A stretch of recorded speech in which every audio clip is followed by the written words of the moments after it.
Welcome to today's session. I'm thrilled to be talking to Stacey Laws today. Stacey's head teacher at First Base Ipswich and is going to talk to us a little bit today about the process of alternative provision curriculum design.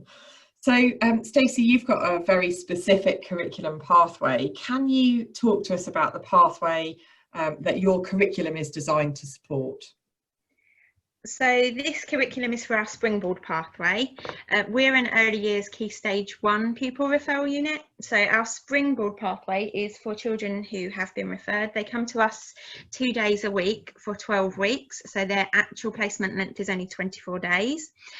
They're pupils who are currently attending mainstream, and the idea is that they can stay in mainstream and be successful, but that they just need an intensive short-term intervention to enable that. So that's a very specific sort of pathway, and clearly that means you've had to think really carefully about your curriculum rather than perhaps just taking one off the shelf. Can you just explain why you feel it's so important that for this pathway you have a bespoke offer? Yeah, so there's a lot of reasons it needed to be bespoke. Firstly, because our pupils come to us with a variety of different needs, different starting points, different gaps in their learning. Lots of them haven't been engaged properly in mainstream learning and don't see themselves as learners. Our curriculum needs to allow for children in a mixed age class. So we can have children from reception year 1, year 2, and with abilities that span objectives from development matters all the way to greater depth at year 2. They also have a wide range of SEN and SEMH needs that we have to account for within the curriculum. Another reason for it being bespoke is that they're only here, like I said, for 24 days. So we had to really think about the biggest impact that we could have in the most fundamental areas of their academic development and their SEMH development in that really short space of time. So that's a really tall order for any curriculum, isn't it? To offer something that can have huge impact in a very time limited pathway in a placement that's designed for pupils who really need something quite different to mainstream education. So take us back to the beginning then. How did you go about designing your curriculum?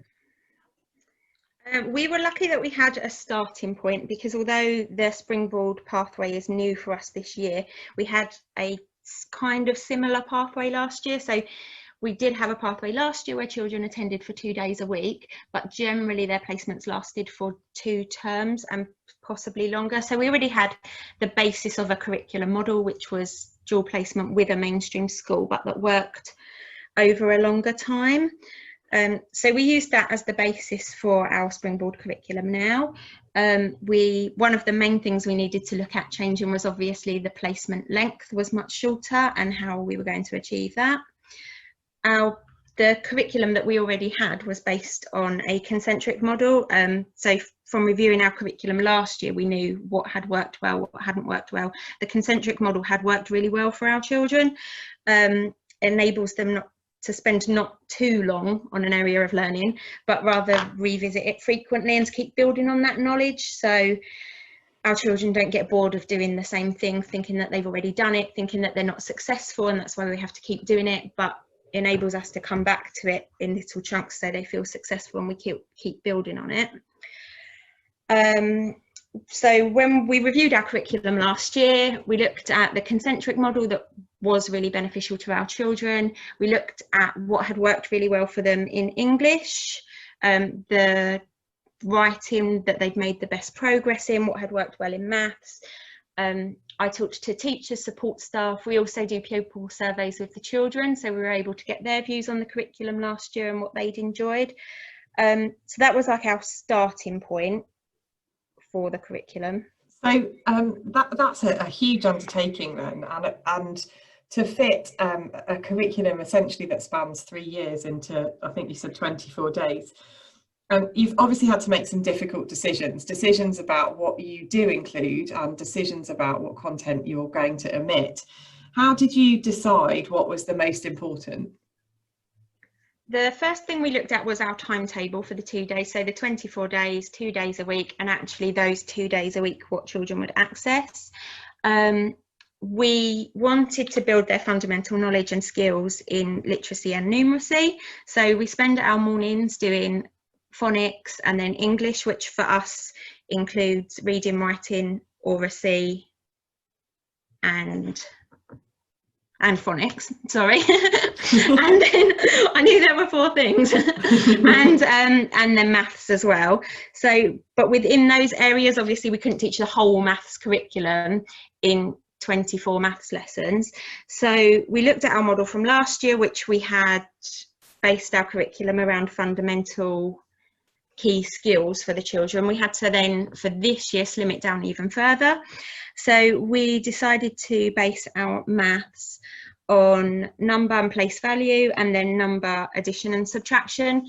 We felt that just the number really is the key building blocks for the children, and we get such a variety of ability levels even just within number for our children, that's where we wanted to concentrate on and build their skills. And then in English we looked at our curriculum from last year, and for the children who come to first base, often writing is their biggest trigger. So they're not fans of English and they're not fans of picking up a pencil and writing. But a big part of our job is engaging them in that to put them successfully back into mainstream so that they will pick up a pencil and write. So we wanted to make sure that what we were asking them to write was going to be something that really captured them, that they engaged with, that they were able to make progress with. And from reviewing our curriculum last year, that was every unit of work, it was instruction writing and story writing. So we focused our writing curriculum on those areas, and then with the maths and the English, our curriculum, we've kept it very concentric. So they have topic themes which last for 3 weeks, and the instructions and the story swap over each 3-week unit, and the same with the number, place value, and then the number, addition and subtraction, so that they keep coming back to things they've learnt before. That sounds very impressive, and particularly thinking about some of the implications for committing that learning to the long-term memory. Clearly those decisions that you're making are deliberate and conscious, and also allow you the opportunity to judge not just what pupils have learned, but what they've retained. So I'm interested in how you make those judgments and how you judge whether a pupil's being successful within the pathway. Can you just talk to me a little bit about what mechanisms you have to support you with that? Yep, so we do quite regular assessment with the children. Every lesson that they access, the teacher will write a learning log for that lesson that will have their learning objectives on it, and our teachers plan individually for the children. So within a lesson it will be the same area of learning, but the 6 children in that class could all have very different objectives depending on their own ability level. On that learning log, the children self-evaluate their learning. The adult who's been working with them will write comments about what support they had, how well they were able to access the objectives and achieve them. So that's in the children's books for every lesson that they access. At the end of a 3-week unit, the teachers then collate that assessment data onto assessment grids where they can map out a child's progress through objectives. So tracking their academic learning is one way that we judge how successful they are, but that's only really how successful they are in one area of their academic learning and in what we're teaching. So that's not our only judgment of whether a placement is successful. We also really closely track and monitor their personal, social, emotional development. We look at how well they're achieving their individual behaviour targets, how well they're achieving within our core values system for their character development. We also deliver outreach to mainstream schools every week, so the staff from First Base can actually see the children in mainstream, can support the adults in mainstream to implement the strategies that we're using and to transfer that success to mainstream, because well, ultimately that's where we want them to be successful, is so that they can reintegrate and stay within mainstream.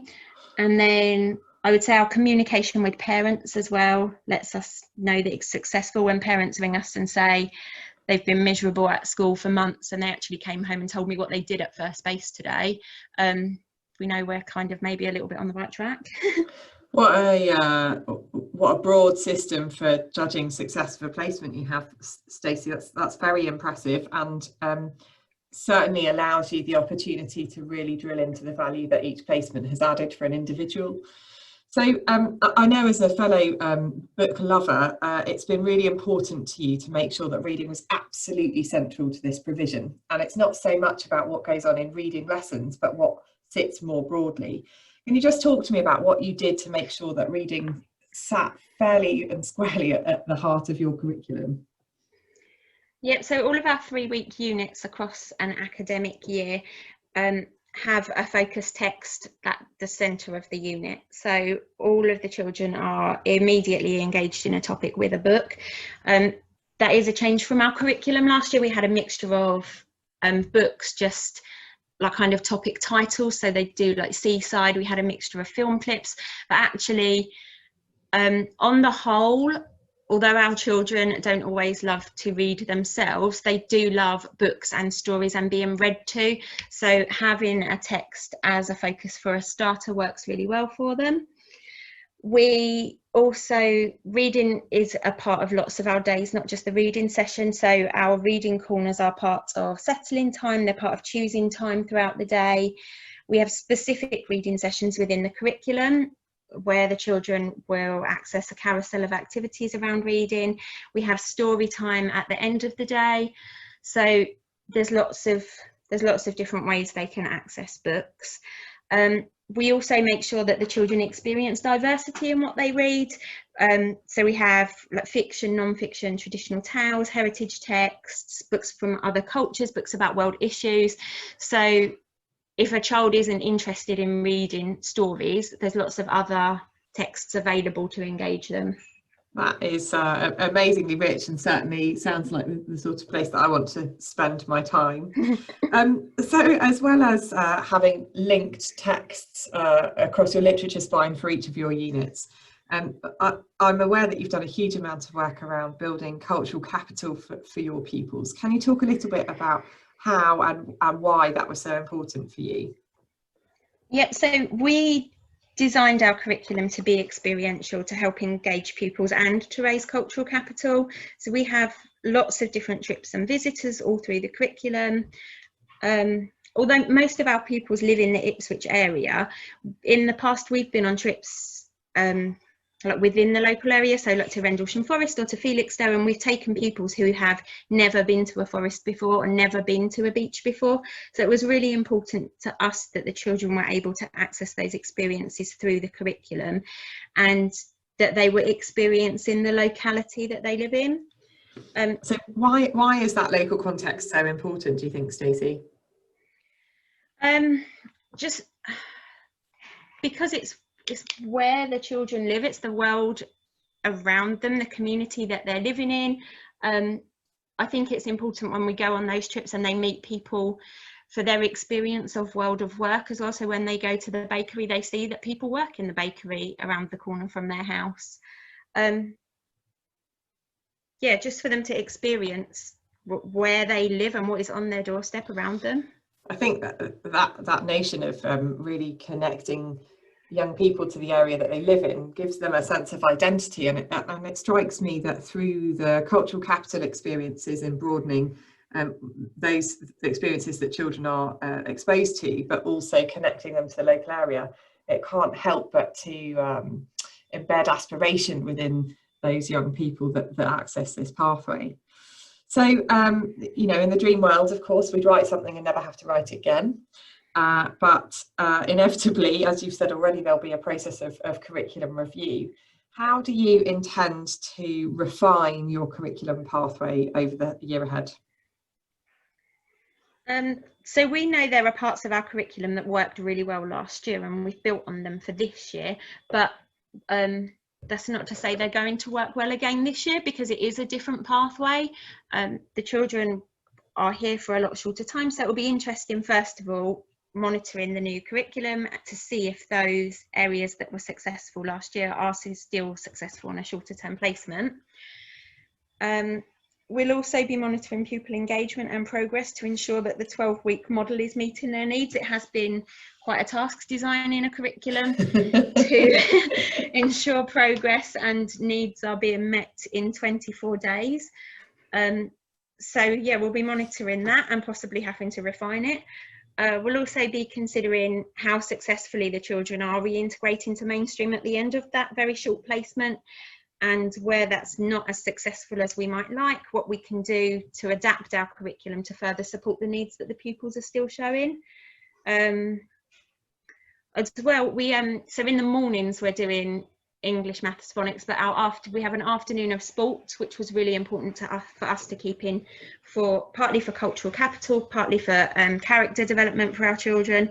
And then the other afternoon we've decided to dedicate to individual interventions, which is a change for us from last year. So it will be interesting to closely monitor the impact of those interventions for the children and see if they are having a huge difference for them. Fascinating. I can't wait to hear how this pathway is executed and what the impact is of such an exciting curriculum model. So let me ask you finally, Stacey, on a personal note, obviously we've spent a significant amount of this year being disrupted. How are you feeling about getting started with this new curriculum?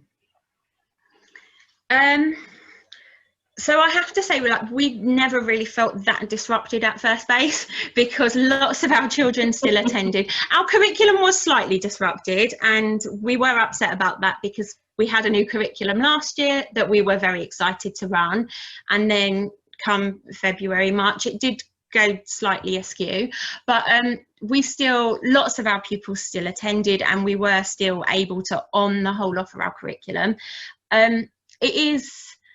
It's nice to have them all definitely back for the time being and accessing a new curriculum. The new pathway is shorter for us, but exciting to see if we can. It's a challenge to rise to meet their needs and successfully reintegrate them into their mainstream settings. I would say myself and the teachers and the support staff, we love working on a curriculum, and we like it when the children engage with what we're doing and the learning. So yeah, everyone's, I would say, pretty excited to have another new curriculum and another chance to have an impact on the children. That's brilliant. And Stacey, the excitement just oozes out of you. I have absolutely no doubt that you and your team will rise to this particular challenge. A huge thank you to you for talking to me today. I know that many will find this enormously interesting, and I just can't wait to hear how it goes over the next 12 weeks. Many thanks. Thank you.